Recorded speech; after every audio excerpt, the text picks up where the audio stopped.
Hello, dear listeners, and welcome back to another thought-provoking episode of Light of Reflection, where we take a deep dive into the major arguments presented by prominent atheists and explore them through the lens of logic, science, and spiritual insight. Today, we are going to address Richard Dawkins's point regarding evidence-based thinking, and specifically his critique of non-evidence-based beliefs. We're here not just to present our views, but to inspire critical thinking, encouraging all of you to question, reflect, and come to your own conclusions. Let us embark on this journey together to seek the truth in a balanced and respectful manner. First, let's listen to what Richard Dawkins actually said in this clip. Dawkins is an evolutionary biologist based in Oxford, but he's perhaps most famous as the world's biggest atheist. His writing, his lectures argue the case for why God is a delusion. The name of one of his most... People would say you want to get rid of sort of anything that's based on feelings. I'm very fond of feelings where art is concerned and music is concerned, poetry is concerned. I'm deeply moved by great art, great poetry, great music. And that's fine, that's feelings, but that's not about what's factually true. So things that might or might not be factually true, there we need evidence and evidence only. Why do you think that would make the world a better place? Well, for one thing, because facts are so wonderful and scientific facts are so beautiful and elegant and such a treat for everyone, children especially perhaps, to... Let's begin by analyzing Dawkins's assertion that only evidence-based beliefs should be trusted, and that religion falls short because it lacks empirical evidence. This argument seems compelling at first glance, but it is based on a misunderstanding of what constitutes evidence and how human beings interact with the world around them. Is everything that exists observable and measurable in the same way that scientific phenomena are? Can we confidently say that what we do not see or measure does not exist? Imagine we are living in the time before Isaac Newton's discovery of gravity. Gravity existed then just as it does now, but no one had the scientific understanding to describe it. If someone in the 1600s claimed that an invisible force caused an apple to fall, would that claim be considered absurd just because it wasn't yet fully understood or measured? Take another example: electromagnetic waves. Radio waves have existed since the dawn of the universe, but humans only discovered them in the 19th century.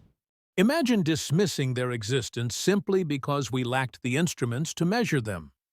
Would that have been logical? In the same way, spiritual realities could be beyond our current means of measurement.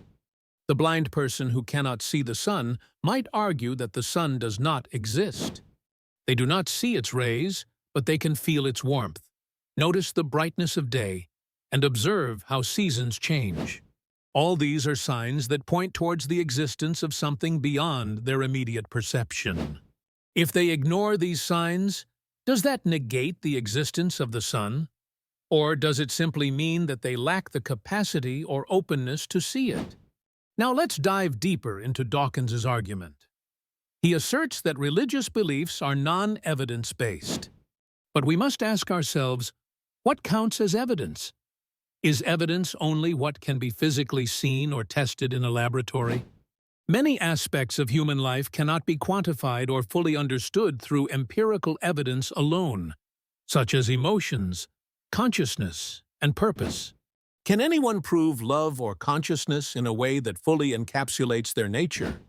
We know they exist through experience and observation of their effects, much like how we perceive the effects of gravity and radio waves. The Quran invites people to reflect on the natural world as signs of a higher power. Surah Al-Imran 3:190-191 states, "Indeed, in the creation of the heavens and the earth, and the alternation of the night and the day, are signs for those of understanding." It is an invitation to observe, ponder, and consider the intricacies of the universe as evidence of an intelligent creator, just as the consistent laws of physics and the beauty of mathematical precision point to something beyond mere chance. Consider the argument from design. When we see a watch, we infer that it was designed because it has specific components that work together for a purpose. Likewise, when we look at the vast, complex, and intricately balanced universe, is it irrational to consider the possibility of an intelligent designer?